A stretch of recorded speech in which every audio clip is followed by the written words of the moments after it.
ધોરણ 11 મેથ્સમાં chapter number 2 સંબંધ અને વિધેય. તો આ ચેપ્ટરમાં લાસ્ટ લેક્ચરમાં આપણે સંબંધ ટોપિકની શરૂઆત કરી અને ઉદાહરણના દાખલા જોયા. બરાબર. ચાલો તો સૌથી પહેલાં આપણે સંબંધને કરીશું રિવાઇઝ. તો કોને કહેવાય સંબંધ? તો તમને આપેલા છે બે અરિક્ત ગણ એ અને બી. એ અને બીનો કયો ગુણાકાર કરવાનો? ક્રોસ ગુણાકાર. અને એ ક્રોસ બીનો કોઈ પણ સબસેટ, એ ક્રોસ બીનો કોઈ પણ સબસેટ જેનું નામ છે આર, તો આરને કહેવાય સંબંધ. કોનાથી કોના પરનો સંબંધ? એ થી બી પરનો સંબંધ. ઓકે, જો બી થી એ પરનો સંબંધ એમ કહેવામાં આવે તો તમારે કોનો સબસેટ લેવાનો? બી ક્રોસ એ નો સબસેટ. હવે આને શું થઈ ગયું?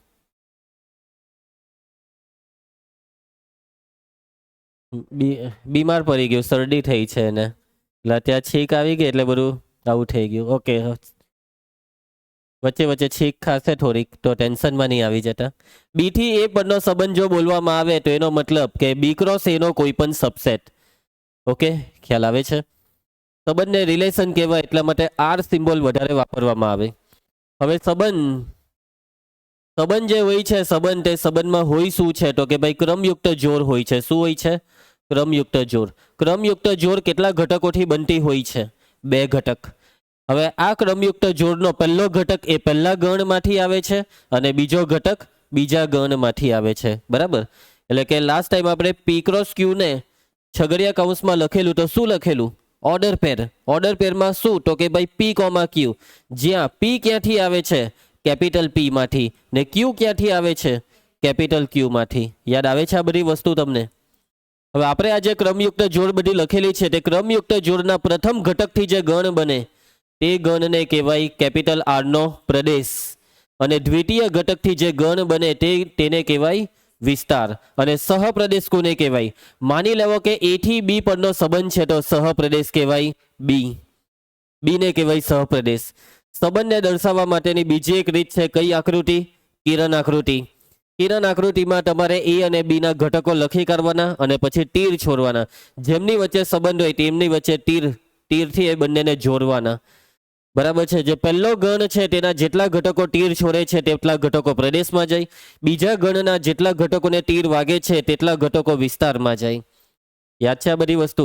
અને છેલ્લી એક અગત્યની વસ્તુ કે સંબંધની સંખ્યા, એ થી બી પરના સંબંધોની સંખ્યા કેટલી હોય છે? 2 ની ઘાતમાં number of A cross B જેટલી હોય છે. રિયા યાદ રાખજે, પૂછાવાનું જ છે આ વસ્તુ. બરાબર. ચાલો આગળ વધીએ. તો આપણું સ્વાધ્યાય આખું પતી ગયેલું ને? ઓકે, ઉદાહરણ અને સ્વાધ્યાય આખું પતી ગયું છે. આજે આ બોર ઢીલું ઢીલું પડી ગયું છે. ચાલ મારા ભાઈ, આવ્યું. અરે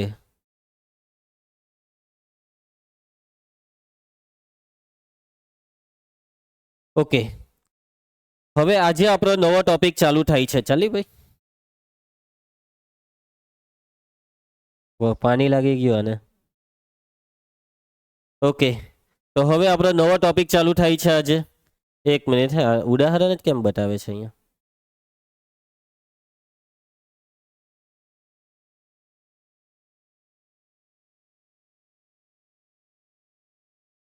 પતી ગયું. કઈ આવતું જ નથી. આજો ને અહીંયા 19, 20, 16, 17. ચાલો 1 મિનિટ આપો, નવી ફાઇલ જ ખોલવી પડે. ઓકે, ચાલો ધ્યાન આપજો. તો વિધેય, આજનો આપણો ટોપિક છે વિધેય. ઓકે, વિધેયની શરૂઆત કરી દઈએ. અને વિધેય ટોપિક ખૂબ અગત્યનો ટોપિક છે. બરાબર સમજવો પડશે તમારે આ ટોપિકને પણ. તો વિધેય એ એમ જોવા જાય તો કઈ નવી વસ્તુ બી નથી. વિધેય સાથે આપણે બાળપણમાં કામ કરીને જ આવ્યા છે. ઘણા બધા વિધેય સાથે આપણે બાળપણમાં કામ કર્યું છે. બરાબર. આજે આપણે એ સમજવાના કે આપણે જેની સાથે કામ કરીને આવ્યા ને તેને વિધેય કહેવાય. શું કહેવાય? વિધેય. તમે કહો કે એ કઈ વસ્તુ છે કે જેની સાથે આપણે કામ કરેલું, કે જેને આપણે ખરેખરમાં ઓળખતા નહીં હતા, જેને આ વિધેય કહેવાય? તે બધી વસ્તુ આજે સમજીએ. તો જોયા કરજો. તો સૌથી પહેલા તો વિધેય જે છે ને, વિધેય તેની શરૂઆત થાય છે સંબંધથી. એટલે કે સંબંધને જ વિધેય કહેવાય. પણ શું દરેક સંબંધને વિધેય કહેવાય? ના. કેવા સંબંધને વિધેય કહેવાય? તો કે ભાઈ સંબંધમાં આપણે જો અમુક શરતો લાગુ કરીએ તો તે સંબંધ વિધેય બની શકે છે. સંબંધમાં કઈ શરતનું પાલન થાય તો તે વિધેય કહેવાશે તે સમજવાનું છે. બરાબર નકુલ? હવે સંબંધ એટલે તો આપણને ખૂબ સારી રીતે ખબર છે. બરાબર, સંબંધમાં કેવું હોય છે? આ રીતે આપણે કિરણ આકૃતિની વાત કરીએ કે બે ગણ છે, અરિક્ત ગણ એ અને બી.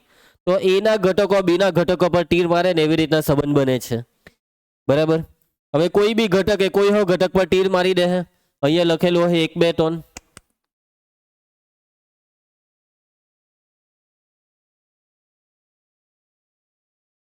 કેમ આવું થાય છે આજે?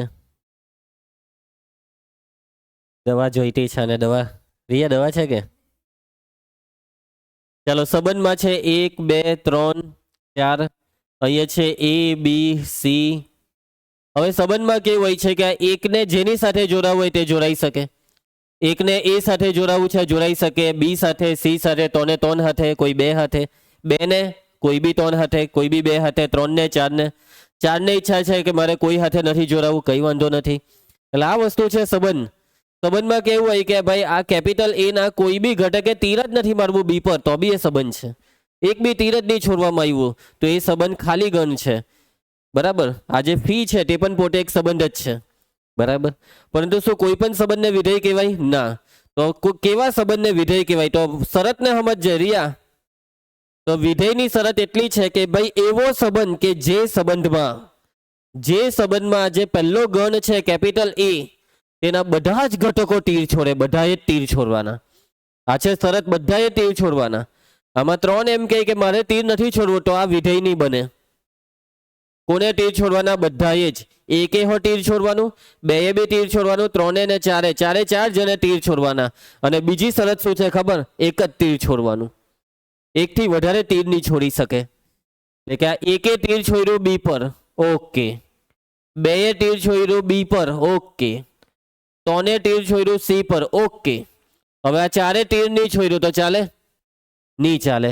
કે 2 વસ્તુ છે. જો 2 વસ્તુ યાદ રાખો. પહેલી કે પહેલો જે ગણ છે તેના બધા જ ઘટકોએ તીર છોડવાના, ને બીજું એક જ તીર છોડવાનું. બધાએ તીર છોડવાના, એક જ છોડવાનું. બધા પાસે એક જ તીર છે તો જ આને વિધેય કહેવાય. શું કહેવાશે નિશી? વિધેય. હવે આ 4 તીર નથી છોડ્યો એનો મતલબ આ વિધેય નથી. પણ માની લો કે આ 4 સી પર તીર છોડી દીધો તો શું હવે આ વિધેય છે? હા કે ના? હા, હવે આ વિધેય છે. કેમ? કેમ કે કેપિટલ A ના બધા ઘટકોએ તીર છોડ્યા. ને કેટલા તીર છોડ્યા? એક એક. માની લો કે આ 2 ને હું A સાથે જોડી દેમ તો શું હવે આ વિધેય છે? નથી. કેમ? કે 2 માંથી 2 તીર નીકળ્યા. એક જ તીર છોડવાનું હતું રિયા, પણ આ કેટલા તીર છોડી દીધા? 2. એનો મતલબ પતી ગયું, આ વિધેય નથી. તો આ સંબંધ તો છે પણ આ સંબંધ વિધેય નથી.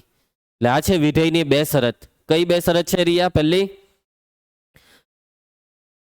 પહેલી શરત છે બધાએ તીર છોડવાનું, ને બીજી શરત એક જ તીર. કોના? કયા ઘટક? પ્રથમ ગણ. કયો ગણ? પ્રથમ ગણ. બધા ઘટકોએ બધાએ તીર છોડવાનું. કોઈ બી એકે ના પાડી તો નહીં ચાલે, છોડવું તો પડે જ. બરાબર, અને સામે વાળા ઘટક કોઈ એક પર તીર છોડવાનું, એક જ તીર છૂટી શકે. ચાલો, તો હવે વિધેયની વ્યાખ્યાને સમજો. મેં તમને આજે અત્યારે સમજાવ્યું તે ડાયરેક્ટ કિરણ આકૃતિ સમજાવી. કેમ? બહુ ઇઝીલી કામ પતી જાય, એકદમ આરામથી તમને સમજ પડી ગઈ વિધેયની વ્યાખ્યા. હવે આ શબ્દમાં સમજો. અરિક્ત ગણ A અને B માટે સંબંધ F, જોજો શબ્દ જોજો, સંબંધ F. આ વિધેય છે ને વિધેય, તેને ઇંગ્લિશમાં શું કહેવાય ખબર છે? વિધેયને ઇંગ્લિશમાં કહેવાય ફંક્શન. શું કહેવાય? ફંક્શન. આ ફંક્શન શબ્દ કોમ્પ્યુટરમાં બી બહુ આવે, કોમ્પ્યુટર સબ્જેક્ટની અંદર. કોઈ દિવસ ભણ્યા છો કોમ્પ્યુટરમાં? ભણ્યા છો પણ ધ્યાન આપ્યું છે? નથી આપ્યું? અરે હવે ધ્યાન આપજો. ઇંગ્લિશમાં બી આવે. અરે ઇંગ્લિશમાં ફંક્શન અલગ છે પણ કોમ્પ્યુટરમાં જે ફંક્શન છે ને તે આ મેથ સાથે કનેક્ટ થાય છે. તો વિધેયને ઇંગ્લિશમાં કહેવાય ફંક્શન અને સંબંધને કહેવાય રિલેશન. તો સંબંધનો સિમ્બોલ R હતો તો વિધેયનો મોટે ભાગે સિમ્બોલ કયો આવે તે સમજી જાઓ, F. બરાબર, પરંતુ અહીંયા F ને શું કીધું આ લોકોએ? સંબંધ. કેમ કે સંબંધ જ તો પોતે પછી વિધેય બને જો શરતનું પાલન કરે તો. હવે વ્યાખ્યાને પાછી સમજો કે 2 ગણ છે A ને B. બે કેવા છે રિયા? અરિક્ત. અરિક્ત એટલે ખાલી નથી, રિક્ત નથી. ઘટકો છે, બેઉમાં ઘટકો વાજે. ઘટક હે તો તીર છોડ હે ને. ચાલો, એના પછી સંબંધ F દ્વારા A ના પ્રત્યેક ઘટકને સંગત બી માં અનન્ય પ્રતિબિંબ મળે તો આ સંબંધ એફ ને એ થી બી નું વિધેય કહે છે. સમજ પડી આ લીટીમાં? નહીં સમજ પડી? ચાલો એ જ વસ્તુ સમજવાની છે. અહીંયા બી આજ બે જ વસ્તુની જ વાત કરી છે. જો પહેલી વસ્તુ કે એના પ્રત્યેક ઘટક ને બી માં અનન્ય પ્રતિબિંબ, એના પ્રત્યેક ઘટક ને બી માં અનન્ય પ્રતિબિંબ, એના પ્રત્યેક ને બી માં અનન્ય એટલે એક જ પ્રતિબિંબ. બરાબર છે? એટલે આ બે માંથી જે આ તીર છોડેલું ને તેને કરી નાખું તો જુઓ શું એના પ્રત્યેક ઘટક ને પ્રતિબિંબ છે. હા, એકનું પ્રતિબિંબ બી, બેનું પ્રતિબિંબ બી, ત્રણનું પ્રતિબિંબ સી, ચારનું પ્રતિબિંબ સી. તો હા, એના પ્રત્યેક ઘટકને પ્રતિબિંબ છે અને એના પ્રત્યેક ઘટકને બી માં અનન્ય પ્રતિબિંબ. અનન્ય એટલે એક જ પ્રતિબિંબ. તો શું આ એકને એક જ પ્રતિબિંબ છે? હા, જેટલા તીર છોટે એટલા પ્રતિબિંબ.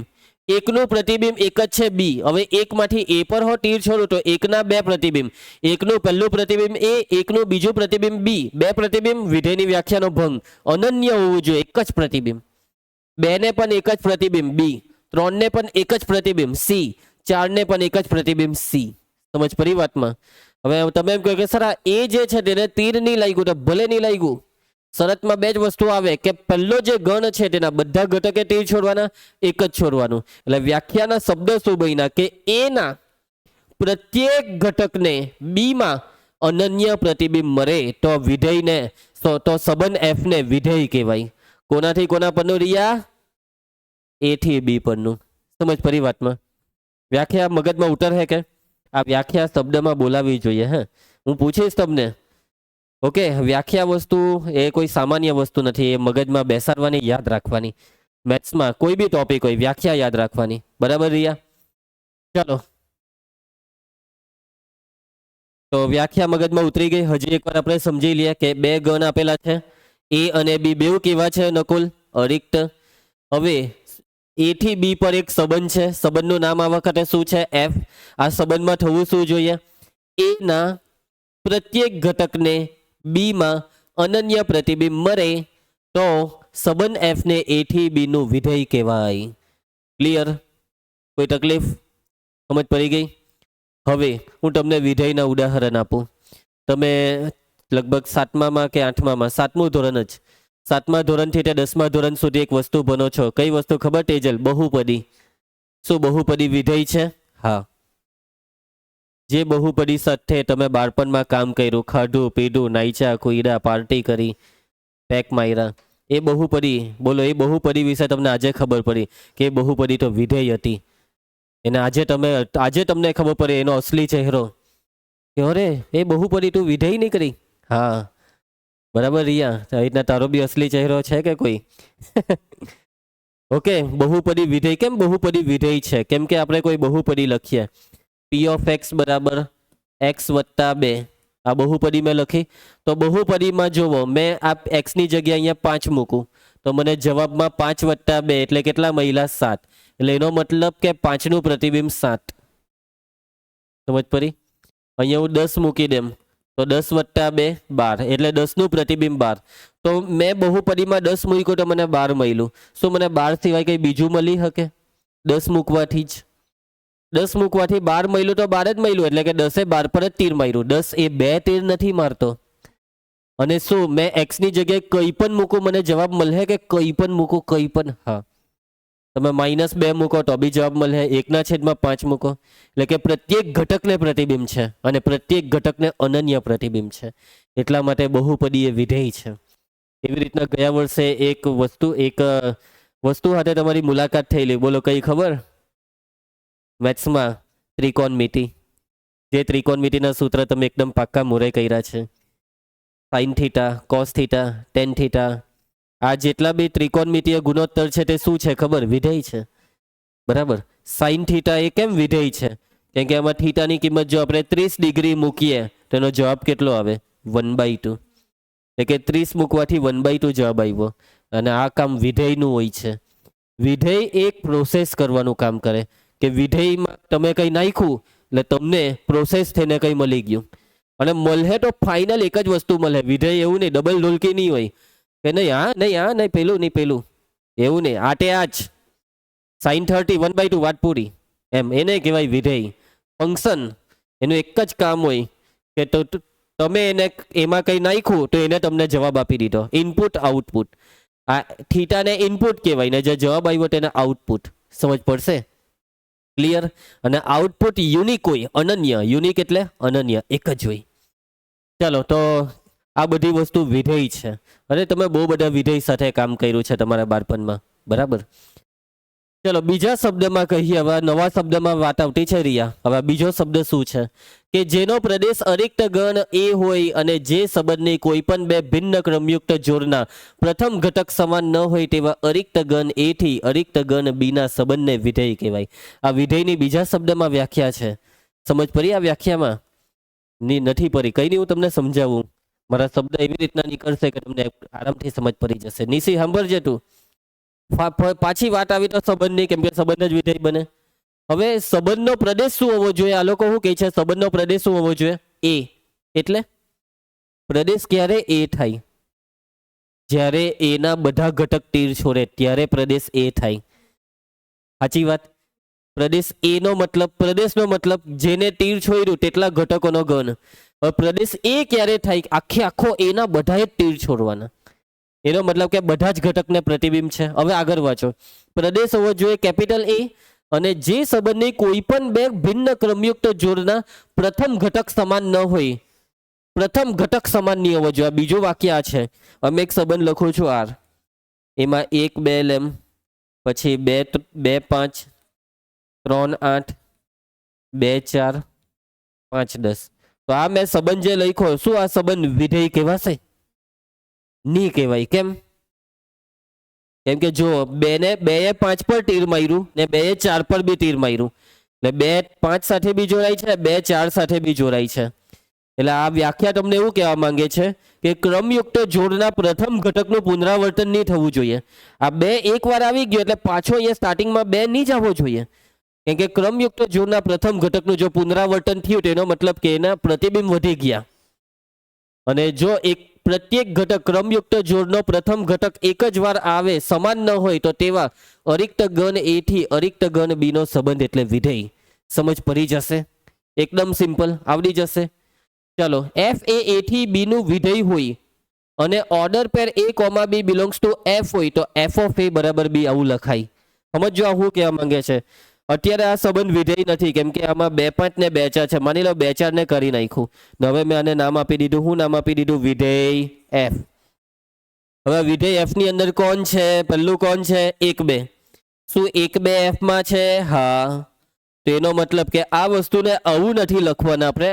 હવે આને અલગ રીતે લખશું. એફ લખીને કાઉન્સમાં પહેલી સંખ્યા 1 લખવાની ને એના બરાબર 1 નું પ્રતિબિંબ 2 લખવાનું. એફ ઓફ 1 બરાબર 2. આને હું વંચાય? એફ ઓફ 1 બરાબર 2. એવી રીતના આને એફ ઓફ 2 બરાબર 5, એફ ઓફ 3 બરાબર 8, એફ ઓફ 5 બરાબર 10. આ રહેશે હવે આપણી લખવાની પદ્ધતિ. જે અંદર છે તેને કહેવાય ઇનપુટ ને જે બહાર જવાબમાં મળ્યું તેને કહેવાય આઉટપુટ.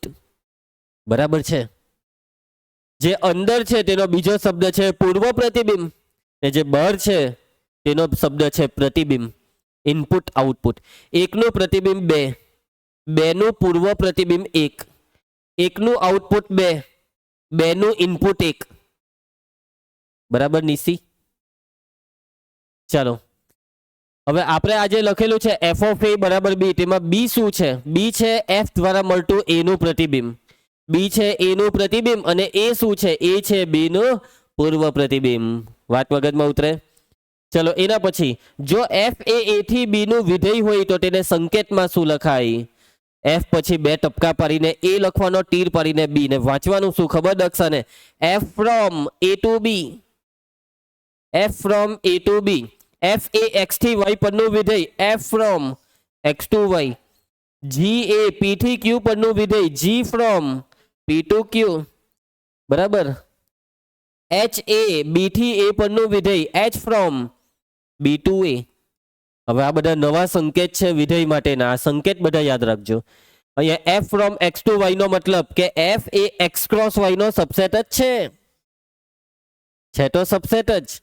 અને આ સબસેટમાં શું થાય છે? સબસેટમાં એક્સ આખો પ્રદેશ બને છે એટલે એક્સના બધા ઘટક તીર છોડે છે અને એક જ તીર છોડે છે. સમજ પડશે રિયા? ચાલો આગળ વધીએ. એફ એ થી બી નું વિધેય. ઓકે, આ તો વંચાઈ ગયું. ઓકે, હવે આ જે આપણે લખ્યું છે એફ ફ્રોમ એ ટુ બી, તેમાં એ ને કહેવાય વિધેય એફ નો પ્રદેશ અને બી ને કહેવાય સહપ્રદેશ.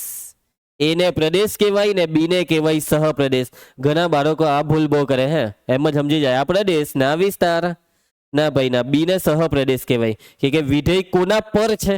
એ થી બી પર, તો બી ને સહપ્રદેશ કહેવાય કે વિધેય પોતે સંબંધ જ છે. જે સંબંધની વ્યાખ્યા તે જ બધી વ્યાખ્યા વિધેયમાં પણ લાગુ પડે. સંબંધ માટે સહપ્રદેશ જો બી હોય તો વિધેય માટે બી સહપ્રદેશ કોણ આવે? બી જ આવે. પણ વિસ્તાર કોને કહેવાય? તો વિસ્તાર તમે સંબંધમાં શું ભણેલા કે દ્વિતીય ઘટકથી બનતો ગણ, ક્રમયુક્ત જોડના દ્વિતીય ઘટકથી બનતો ગણ. દ્વિતીય ઘટક એ પ્રથમ ઘટકનું શું હોય છે તેજલ? દ્વિતીય ઘટક એ પ્રથમ ઘટકનું પ્રતિબિંબ કહેવાય. શું કહેવાય? પ્રતિબિંબ. એટલે વિસ્તાર એટલે શું? પ્રતિબિંબથી બનતો ગણ. પ્રદેશના તમામ ઘટકોના પ્રતિબિંબથી બનતો ગણ. વિધેય એફ નો વિસ્તાર એટલે પ્રદેશના પ્રત્યેક ઘટકોના પ્રતિબિંબથી બનતો ગણ.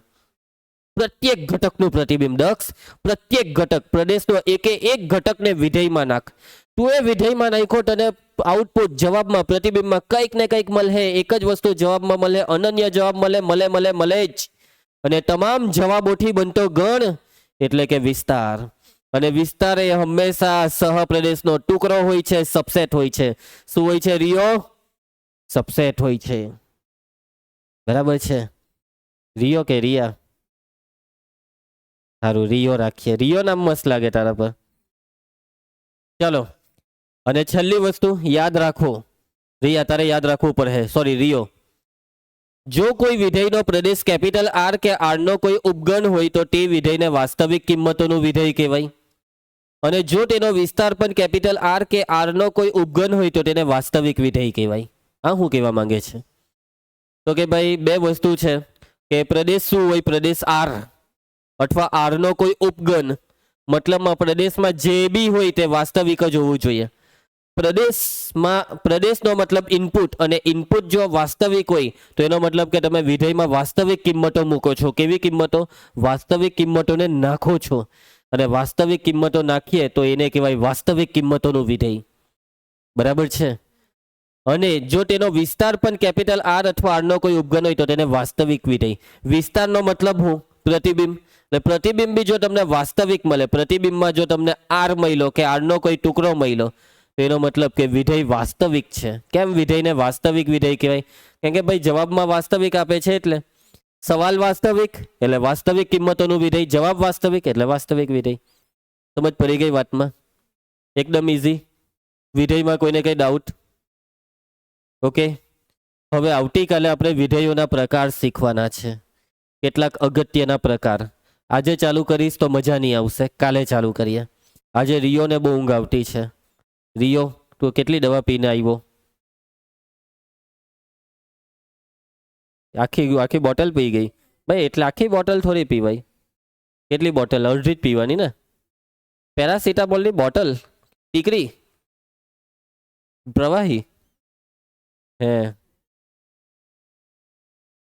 ખબર નહીં હવે. રિયો કેટી છે એટલે આવતી હશે. ઓહ, નાના પોયરાઓની દવા. હા, નાના પોયરાઓ. મેં ઘણી વખત મેં ભૂલી જામ કે આ તો હજી નાનું છોકરું છે, છોટી બચ્ચી. ચાલો ફટાફટ એકવાર ખાલી રિવાઇઝ કરી લઈએ. કિરણ આકૃતિની વાત કરીએ તો બે ગણ છે એ ને બી. એના બધા જ ઘટકોએ તીર છોડવાના. કેટલા? એક જ. તો બની ગયું વિધેય, સંબંધ બની ગયો વિધેય. શબ્દમાં વાત કરીએ તો અરિક્ત ગણ એ ને બી અને સંબંધ છે એફ. સંબંધ એફમાં શું થવું જોઈએ? એના પ્રત્યેક ઘટકને બીમાં અનન્ય પ્રતિબિંબ મળે તો એફને કહેવાય વિધેય. બીજા શબ્દમાં વાત કરીએ તો જેનો પ્રદેશ કેપિટલ એ હોય અને જે સંબંધમાં ક્રમયુક્ત જોડના પ્રથમ ઘટકનું પુનરાવર્તન ન થાય તેવા સંબંધને કહેવાય વિધેય. એફ એ થી બી પરનું વિધેય તો સંકેતમાં એફ પછી બે ટપકા પાડીને એ ટુ બી, એ પછી તીર પાડીને બી. એના પછી એને કહેવાય પ્રદેશ, બીને કહેવાય સહપ્રદેશ. વિસ્તાર કોને કહેવાય? તો પ્રદેશની કિંમતોના પ્રતિબિંબથી બનતો ઘન એટલે વિસ્તાર. બરાબર. એના પછી જો order pair A, B F માં હોય તો આપણે આ પદ્ધતિથી લખીશું F પછી કૌંસમાં A બરાબર B. F of A બરાબર B. F of A બરાબર B. સમજ પડી જશે. ઓકે છોડો. F of A બરાબર B માં B ને કહેવાય A નું પ્રતિબિંબ, A ને કહેવાય B નું પૂર્વ પ્રતિબિંબ. અને છેલ્લે બાકી રહ્યું વાસ્તવિક વિધેય અને વાસ્તવિક કિંમતોનું વિધેય. વાસ્તવિક કિંમતોનું વિધેય એટલે પ્રદેશ વાસ્તવિક હોવો જોઈએ અથવા વાસ્તવિકનો ઉપગણ, તો તે વિધેયને કહેવાય વાસ્તવિક કિંમતોનું વિધેય. અને વાસ્તવિક વિધેય કોને કહેવાય? કે જેનો વિસ્તાર વાસ્તવિક હોય અથવા વાસ્તવિકનો ટુકડો ઉપગણ હોય તો તેવા વિધેયને કહેવાય વાસ્તવિક વિધેય. સમજ પડી જશે. અહીંયા બોર્ડ પર જેટલું પ્રિન્ટિંગમાં છે એટલું લખવાનું. આ મેં જેટલું રફકામ કર્યું છે તે કંઈ લખવાની જરૂર નથી. આવતીકાલે મસ્ત વાંચીને સમજીને આવજો. અને આવતીકાલે આપણે વિધેયોના પ્રકાર જોવાના છે, શીખવાના છે, સમજવાના છે. તો હવે આપણે આવતીકાલે મળીએ. નોટબુક ચેક કરાવતા રહેજો, લખતા રહેજો, વાંચતા રહેજો.